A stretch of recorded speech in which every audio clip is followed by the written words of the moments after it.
I've escaped the matrix. Yeah. I've literally escaped the matrix in nearly every form. So any form of oppression no longer applies to me. I can't be canceled. No, I can say what I want.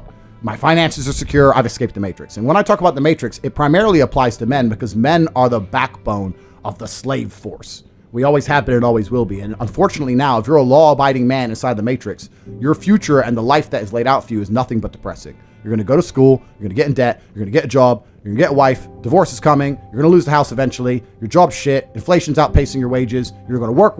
No one's going to appreciate it. Now you're old and your life's over.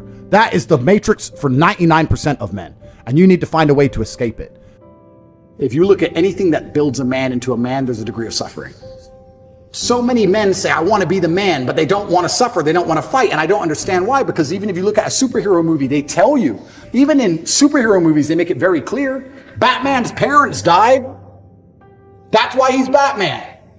It's very hard to become a man and have a man who's respected and has stories and is capable when he only had a nice life and nice experiences. It's usually the things that made you the best version of you are usually the worst things that happened to you. All the bad things have to happen. There's no way to get there without the bad things. Where do you find the strength when you're in these difficult situations? I always find the strength from my last name. I'm Andrew Tate. So I just have to do it. I'm in a Romanian jail cell. I wake up, there's cockroaches in my bed. They're all over my face. What am I going to cry? Am I going to go and sign a piece of paper and say I'm guilty? I'm going to sell my brother out? No, I'm going to take the cockroaches off my mouth. I'm going to do some push-ups because I'm Andrew Tate.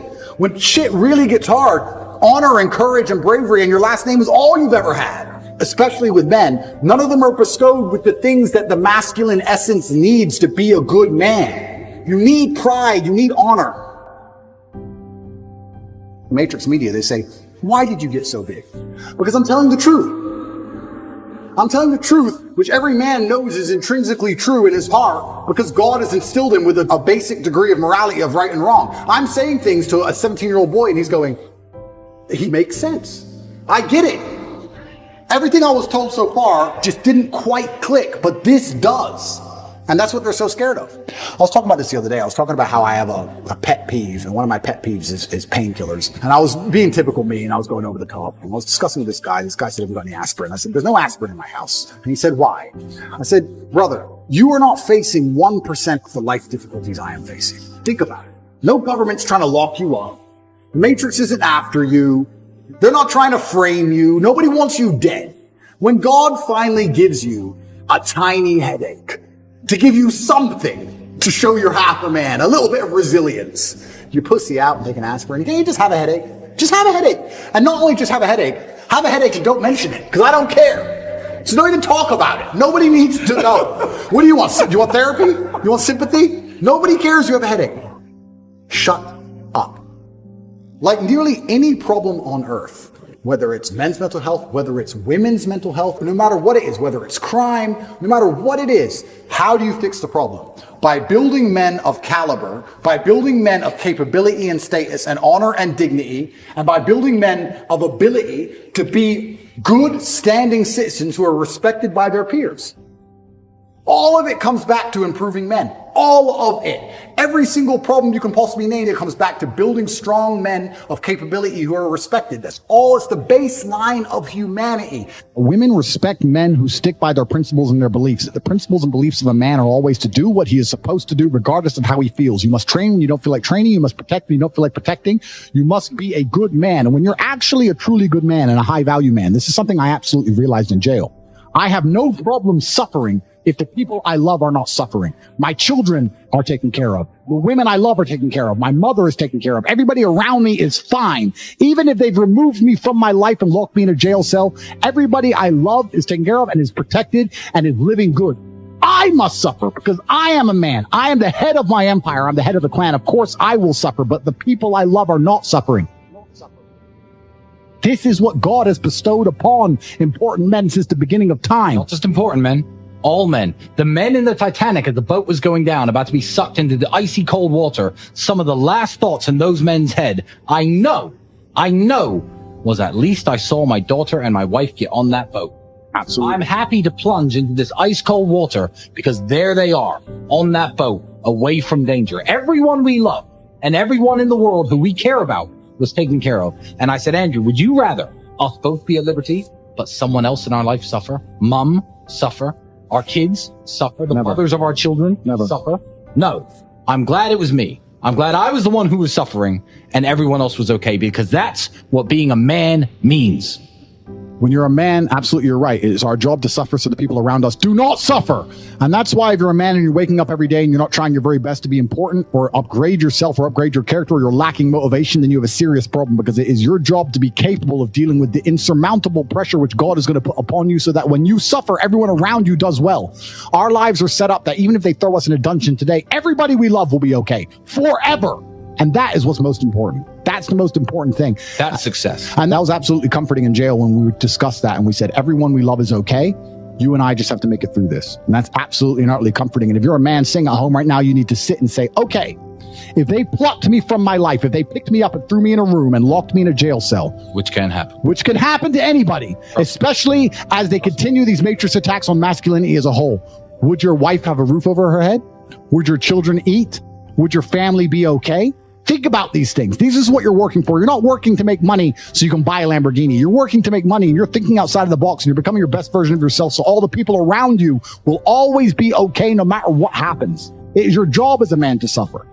And we did our job fantastically, absolutely not as we should. We always will. And we always will. And everybody around us was okay. And that is extremely comforting in times of hardship, because we're built for suffering.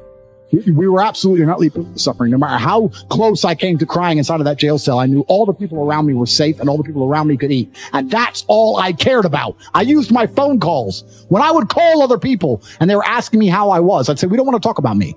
How are you? Are you okay? Are you okay with the media pressure? Are you okay? Are your bills paid? Do you have money? Or can you eat? I'm in a jail cell in Romania, making sure that everyone I love is okay. I don't need them to sit and worry about me. I worry about them. I sat in a jail cell making sure I could fix the problems for the people I love outside in the free world from a dungeon. That is what a man does. And you must prepare and set up your life for that. You must be prepared to be plucked from life. And understand that everybody around you who once relied on you will still be relying on you, even when you sit in that jail cell. It's still up to you. You are still the man of the household. You are still the top G of your life. Only you. And if you don't pay the bills, who's going to do it? Your wife's just going to what? Go get a job, get like 5 jobs and raise your kids? How's she going to do that? You must be prepared for these things. That is what you're working for. So if you wake up every day as a man, and you say, I don't have motivation to become strong. I don't want to work hard and get rich. I don't want to try and become financially free. What you're saying is that the second you disappear from your matrix controlled job, everyone who loves you and respected you and relied on you is going to starve. How can you live that way as a man? Absolutely and utterly unacceptable. She'd think I only have to work 2 hours and have the rest of the week off. What do you think girls want from men? Good question. Do you want the truth or a lie? Truth, A lie. of course. Of course, they all say truth. You tell them the truth and they cry. What women want from men? Well, the first thing we have to understand is that it depends, right? Of course it depends. It depends on how old the woman is, what part of her life she's in, if she's looking for excitement and adventure, or if she's looking for a family and to settle down. It completely depends. But they have a completely different attitude towards being rich. They want a rich man because they want fun. But they don't want to have their own money or pay for things. They don't care. They just want fun to be facilitated. They're uninterested in the cost of anything. Yeah, I've done this many times with very many beautiful girls. I've been on boats in Dubai with supermodels. I've had girls in my Lamborghini. I've done because I've got a bit of money. The way a man has concept of money, because it's just provided for them at the top. If they're top level, they have no idea what money even is. So you're women who are going after guys with money. They're not really going after the money. You're saying they're going after the fun. Absolutely. They're not going after the cash. They're going after what the money provides. Right. So they're going after a guy who has the ability to take a time off work to go skiing. They're going after a guy who has the ability to fix their problems if they have a problem. They're going after a guy who has status or is high power or someone that makes them feel important standing next to. They don't actually care about what's in the bank or how much you spend. in general, if a woman is going to dedicate herself to a man, then that man has to be all encompassing. He has to be a man who can fix most of her problems. He needs to provide stability and safety, which everybody knows. The thing is this. You must have hated it. It must have gotten really bad. When you're working with women, women are highly unpredictable. So, and women are not money motivated. So I got to a point where the only way you can really get the women to work for you, you have 2 choices. You either try and convince them into some kind of business arrangement, which doesn't work long term because women are emotional, or you get girls who are in love with you and do it because they love you and they want to do as you say and be around you. But not many people consider that he also has to provide drama for her. He also has to be entertaining for her. If a woman only talks to you and you're the only man in her life, and there's never any drama, or there's never any, I wouldn't say conflict, I'm not saying necessarily start an argument, but if there's never any drama, because drama is excitement, then they're going to naturally try and find drama somewhere else, and that always ends very badly for the man. You don't want them to try and find drama outside of the relationship. So I think women are just completely and utterly motivated by their emotions, and if you can spike an emotion in them one way or another, then you're going to be able to affect her in a positive way.